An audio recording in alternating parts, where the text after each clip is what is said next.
بسم الله الرحمن الرحیم. قبل از اینکه میخوایی که دیگه که سخن بگی دمنی یک جمع میخوایی سخن بگی یا گپ بزنی، سه نکته را از نگاه علم نفسیات باید رعایت کنی. حتی روایات هم میرم مگه او ایه که وقتی که میخوایی حرف بزنی یا مثلا میخوایی سخن بگی که دیگه کس آیا واقعا سوچ کردی که این حرف از ما حقیقت است، این حرف از ما دروغ خونیه، این حرف از ما غیبت خونیه، این حرف از ما چینی خونیه، یعنی چغلخوری خونی است.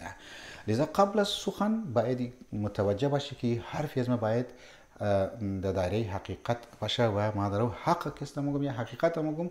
البته بعض اوقات انسان ایتر نیه که حقیقت را همیشه در هر جای بگه. یک آدم دیدی شراب خورده، خب حقیقت است، لیکن او را نباید کس را فاش کنی. لیکن خب اورال مو یک نکته را باید رعایت کنی که حرف که در میزنی قبل از او باید فکر کنی که این گپ از ما که ما در میگم این حقیقت هم هست یا نه. یک دو کمیتر که گفتم باید واقعا سوچ کنی که ما باید عالی را کسته این گپ را مطرح کنم، این گپ را ما باید بگم یا نه. این موقع و محلش نیست.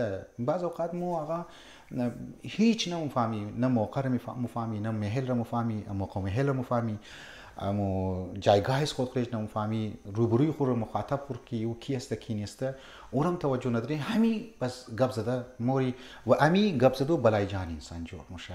همین انسان بلای جان جور میشه. انسان قبل سخن گفتو سخن کدو اینی نکته را باید رعایت کنه که واقعا ما باید عالی کست مطرح کنم، زمان و مکان چی عالی هسته. یعنی بعض اوقات دمنی سوشال میدیا انسان گو پست میده، آیا ما واقعا متوجه هستم که ما باید همی گپ را مطرح کنم عالی که مردم ایرا ازم میتنه یا نمیتنه. سیوم چیز ای که ما واقعا حرفی از ما یگو کنایه، یگو نیش زبان، یگو مسلخ نیه که ما میخوایم اون نفر روبرو رو درو خراب کنم، روبرو رو درو بیزت کنم. من از گروه یک اشارت هایی بیدم، یک اشاره هایی بیدم که اون نفر دمنی زو ماش من زو گروپ یا من زو جمع او به عزت شونه یا به احترامی شونه. این ما باید سوچ کنم. این هم علمی نفسیات مگه و هم روایات مگه.